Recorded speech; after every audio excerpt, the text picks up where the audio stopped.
Thank you for joining me. Today we're going to explore in Mindset Monday Bootcamp the incredible power of mindfulness. And I want to talk about how being more mindful has the ability to help us focus on what matters most to us. And I've seen this practice enhance marriages, mine included, we'll talk about that later, improve professional and personal relationships. Mindfulness reduces anxiety and feelings of overwhelm.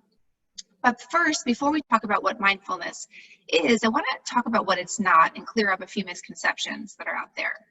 So first, mindfulness is not meant to, the purpose is not to relax. While it may be a byproduct, it is not the purpose of mindfulness.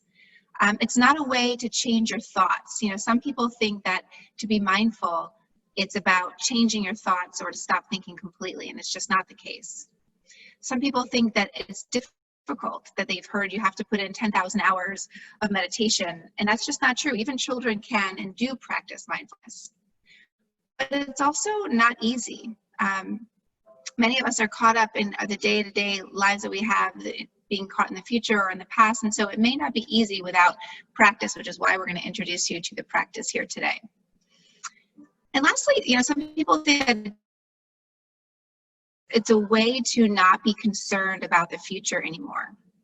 And that's also not true. It's a way to create balance.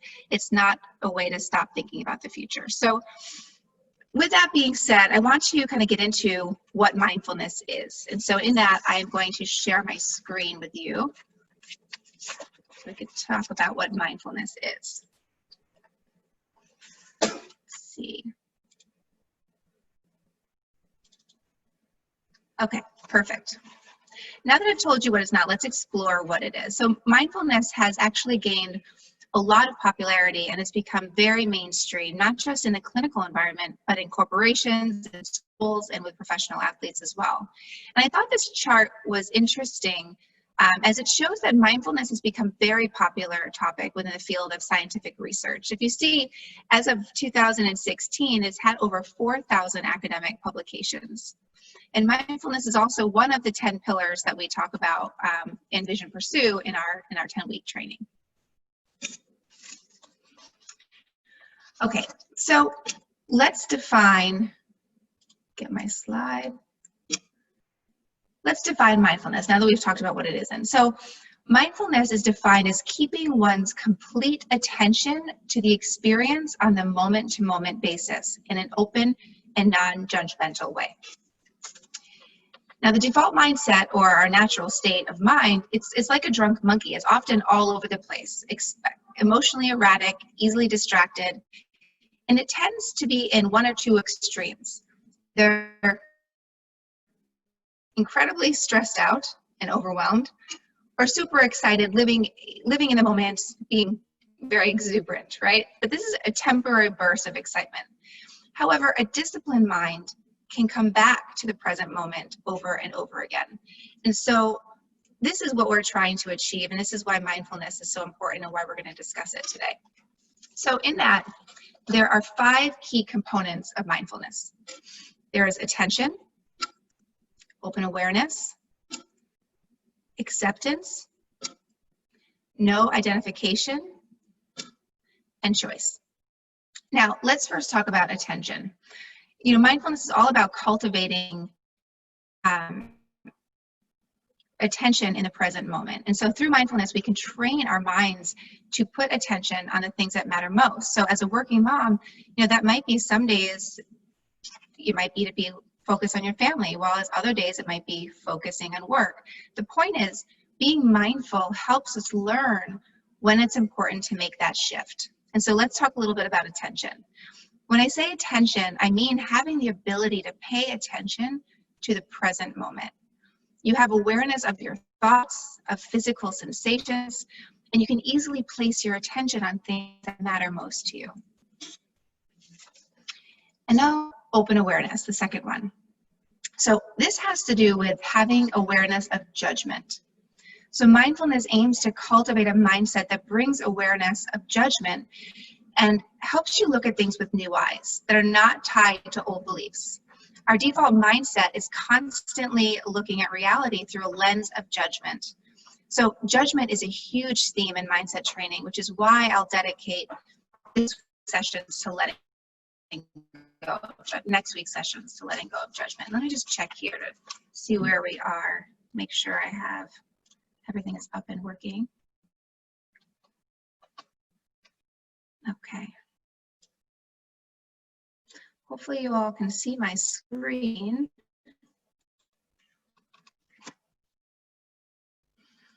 Okay. All right, so our mind is designed to judge just about everything around us, constantly putting things in categories of good or bad. And this served our ancestors well, as they were learning how to survive in the jungle, but it doesn't serve us well, not now. So in mindfulness, we become aware of when we are judging things as good or bad, and we can begin to look at them as just being the way they are labeling without putting those limitations on those experiences. So with this automatic process, we can start to become more open and more aware of reality in a whole new way. Okay. So the next one is acceptance. And this has to do with accepting the experience and allowing yourself to feel the emotion completely without resisting it and trying to change it. So acceptance doesn't mean accepting everything that happens to you. If someone accuses you of doing something that you didn't do, you just don't accept it, right? The goal is to accept the feeling that comes along with the accusation and allowing it to be with you, without judgment of yourself and without judgment of the other person. And then the next one is no identification. So this is to recognize we are not our emotions. So we talked a lot about this in VP's 3 principles. This is the separate, right? So our emotions are just chemical projections, and they're designed to keep us safe. And we learn how to do this with the VP's C principle, separate, embrace, and evaluate, which if you go back to the first Mindset Bootcamp, you can get a refresher on what that's all about. But if you remember the first S, it's separate, right? So to become an observer of your thoughts, we learn the importance of how to relate to our emotions versus resist them. So instead of saying, I'm sad, we say, I'm experiencing sadness. And when we say that I'm experiencing sadness, the emotion doesn't take over our behavior. We allow it to be the experience itself. So once you can observe your thoughts, you can begin to see that not everything we think is true. And we can let go of this identification of the thought and see it as a product of our mind, and we can observe it. And we can see it as the non-truth that it is. The emotions are just like clouds passing. We can see them, we can experience them, and then we can watch them as they float by. And so the last component of mindfulness is choice. And we need to know that the default mindset is being guided typically in impulses. They're happening or reacting. While a conscious behavior is mindfulness, this is where we're guided by our awareness. And so choice has this thing that happens between impulse and action. So if you experience an emotion of anger, and you identify with that emotion by maybe starting to shout, for example, that's you experiencing and reacting to that emotion. However, when we're able to take a step back through mindfulness and observe the emotion being triggered, we can choose our response based on what the desired outcome is that we want. And often when we react without this mindfulness pause, we end up saying things that we later regret and just making the situation worse. So when you apply the C process, we learn in week 1 that we're able to become aware of our aggressive thoughts and the tightening in our chest. And what mindfulness does, it helps us pause and consider our response with much greater clarity. It creates this space between what you experience and what's to follow. And so you can say mindful choice is basically like a freedom. Okay, so we need address and understand the role of these components on mindfulness, because they are often put in the default mindset and the automatic patterns. And so that's why it's really important to really explore. Let me just change my slide. Okay, so they're prevented by automatic patterns. So we're often not paying attention to this moment, and we're not aware of our judgments, where we're judging everyone and everything. And we fight this negative experience because we're avoiding painful situations, right? And so many of the things that make up mindfulness, our default mindset is actually resisting, which is why it's so important to learn these 5 components, because our natural instinct is to resist it. Okay, so I want to take a moment and do this exercise. So take a moment and think about a beautiful moment in the past.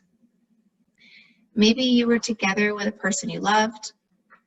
Maybe you were traveling, holding a newborn child, climbing a mountain. Maybe you were supporting a friend. So think about that moment.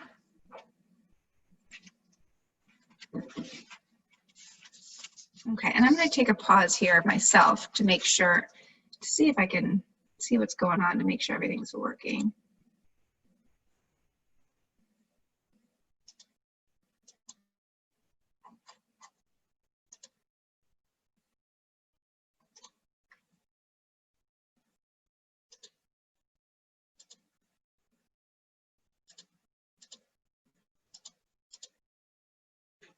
I'm going to get rid of my screen for just a second.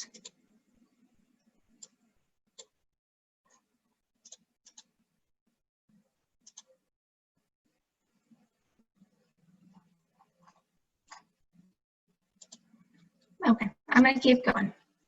So I'm going to ask you a few questions. Consider the moment you just thought of. My questions are, where was your mind then? Were you thinking a lot, or were you just in that moment?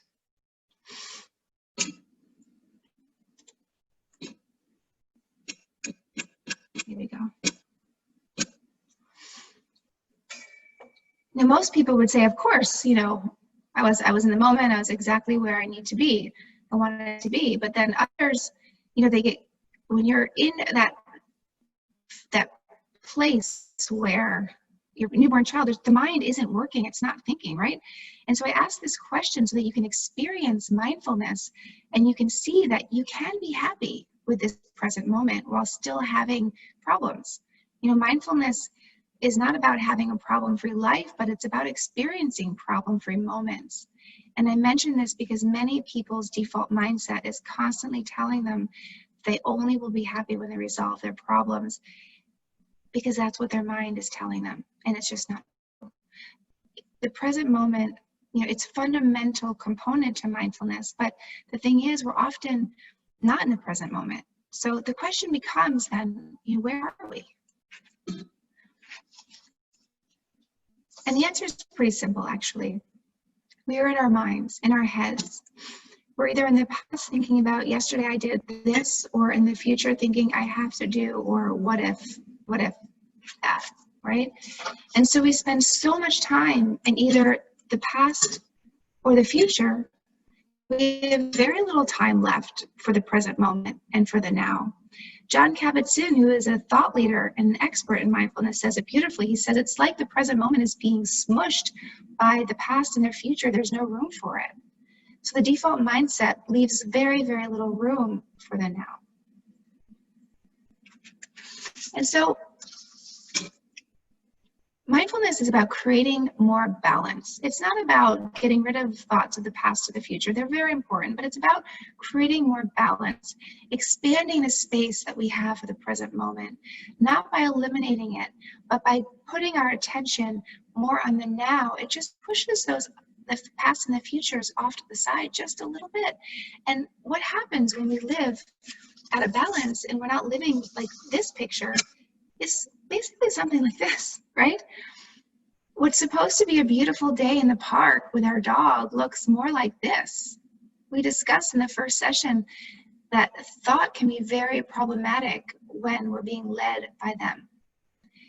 They're usually the reason why we're not in the present moment and why we have such poor life experience.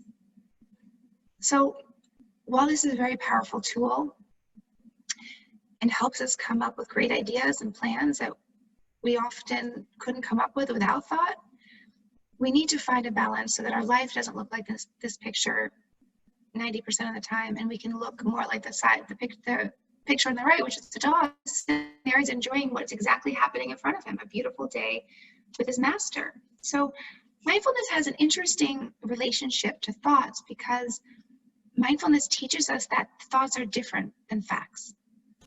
It helps us observe our thoughts versus being caught in a train of thoughts. And I think you would agree in this moment right now, there's seldom any problems, right? So if you're someone who's experiences a lot of fear and worry, ask yourself, what is the problem right now? Not tomorrow, not next week, but right now. And often, in most cases, there are no problems. And when we apply C to this process, separate and evaluate, that we've discussed over the past 2 weeks, we really reduce the impact of thought on well-being. So let's talk about typical ways of dealing with thoughts, right? So typical ways without mindfulness is suppression, distraction, and challenging our thoughts. But the problem with these is that when we use suppression to deal with our thoughts, there's always going to be a rebound. So similar to the example I gave you last week, if you're on a lake and you're sitting on a beach ball and you're trying to push it underground, the further you push it underground, the further you suppress your emotions, the more vicious it pops out of water, the more vicious it comes back, and we're dealing with something much more difficult than the original emotion itself, right? The next one is distractions. And distractions, they're temporary. So you may be able to distract yourself in this moment, but that distraction is going to go away, and then you're stuck with the same emotion all over again. So distraction doesn't work. And the next one is challenging your thoughts. But when you're doing this, you're spending a lot of time in your head, and may be helpful. The main word that comes to mind here when we do it this way is struggle.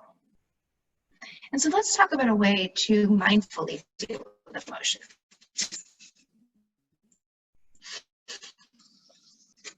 Now, mindfulness is telling us to deal with emotions in a very different way, not to suppress or to resist, but to observe them. It teaches us to take them less seriously. So many of our thoughts are not reality. It's our own personal narrative playing in our head based on beliefs we inherited. And when we take them less seriously, there is a decreased need to challenge them. Mindfulness will help you let them pass and deal with thoughts with a lot less struggle, right? And a lot less impact on your overall well-being and your happiness. So mindfulness helps your focus, attentiveness. We use an anchor. And what we call, how we use this anchor is a few things. Breath, that can use our breath as an anchor. You can direct your attention to your body, how your body is feeling, maybe tightening in your chest, maybe just the way your hands feel. You can use an object as an anchor. You can look at something and just pay complete attention to that. I often do that when I'm walking. I use trees as an anchor. I focus specifically on the leaves and the branches. You can all use sound as an anchor and smell. And so what happens when you start to use this anchor? When you start to mindfully deal with thoughts, and in mindful meditation, for example, you use the breath as an anchor of attention. And what happens is you focus on the breathing.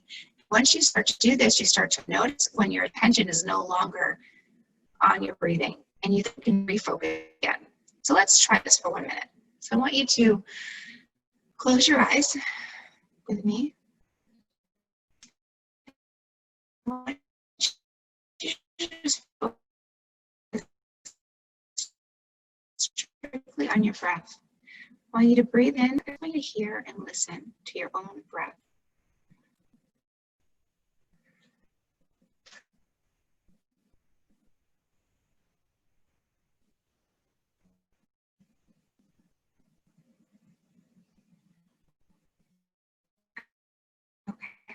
So open your eyes. So you see, there's only one of noticing that you're thinking. And that is by being at the place where you're not thinking. So what mindfulness does is it pulls your attention away from the thoughts and connects you to an anchor that truly allows you to connect to the present moment. And as soon as you notice, which I'm sure you did in that experience, that you're not focusing on the breath anymore, this present moment experience, you must be somewhere else. And then you observe it. So the problem is oftentimes we're having a lot of these thoughts and we're not observing them. They're just taking over and they're playing over and over in our head, and they're creating new neural pathways and new behavior, or consistent behavior, right? And so when we practice mindfulness, we learn how to start to pay attention to what those voices are saying and be aware of when they're happening. You gain this ability to notice thoughts and attention drifting away, and then you can reconnect with the full experience in the present moment. And when you do this mental rep, you strengthen your ability to reconnect to the present and hold that flashlight on what's really happening. And you bring attention back to focus on what you really and truly want to focus on. You gain more clarity and you distance to your intended observer from a neutral point.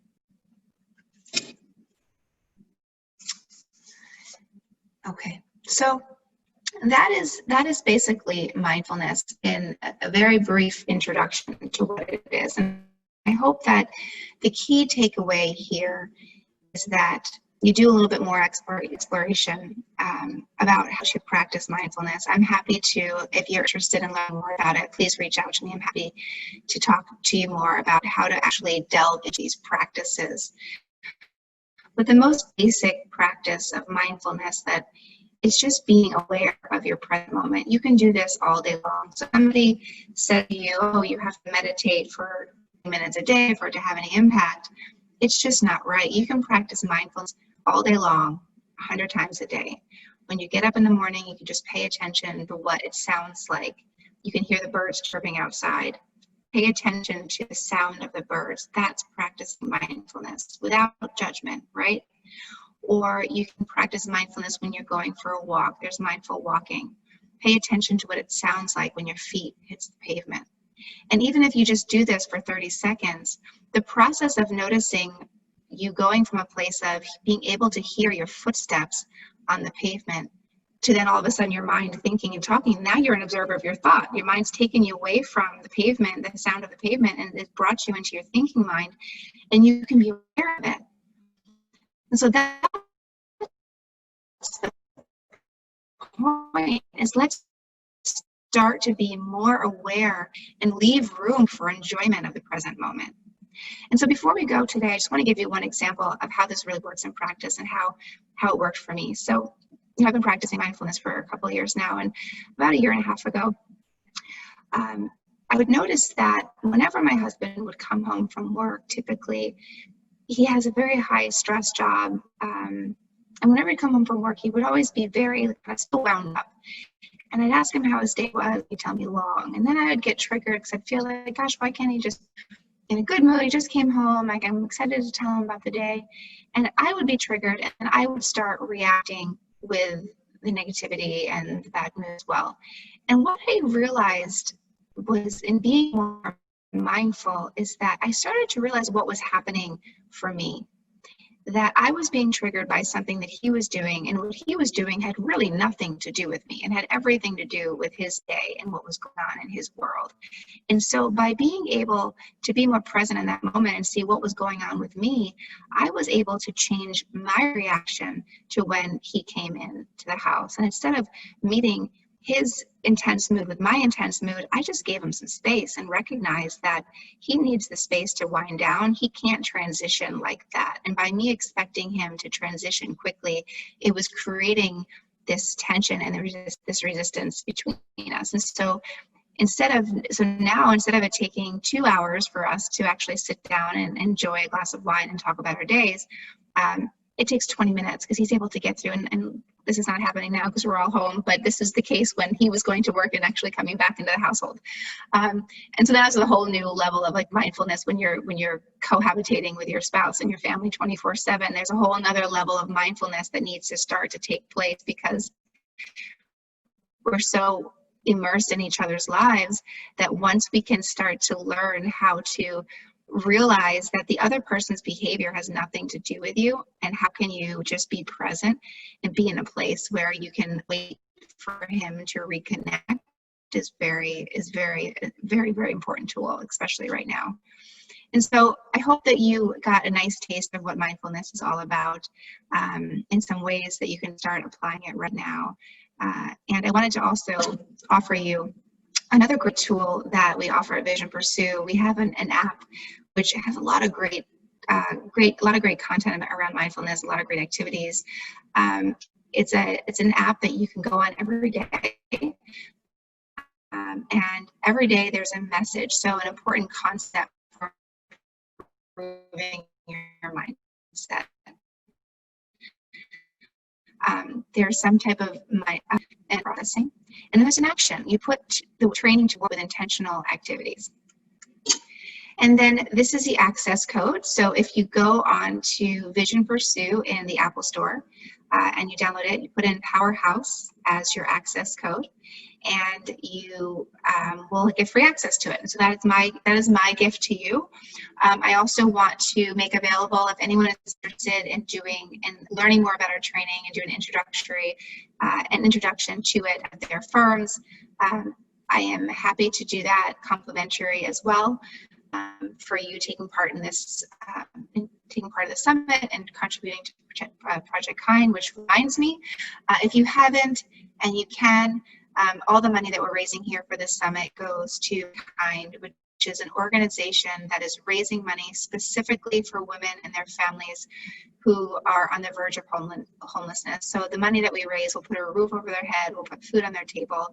So if you can do something, please, you can do it on their website, projectkind123.org. You could also text them. You can text 44321, again 44321, and you put in the code Project Kind, and you can make a donation there as well. So that is it for today. We are just one more Mindset Bootcamp away from the summit being over, unfortunately. And so the next one that we're going to talk about next week is really going into the power of letting go of judgment. Judgment is such a key factor in suffering. And so these are quick and they're only 30 minutes, but I do think that they add a lot of value. And just by understanding how our mind naturally judges ourselves and other people and how we can start working with that and letting go of that will really help to enhance and change our mindset and enhance our overall well-being. So please join me next week, same time, 1:30 on Monday, and we will see you then. Take care.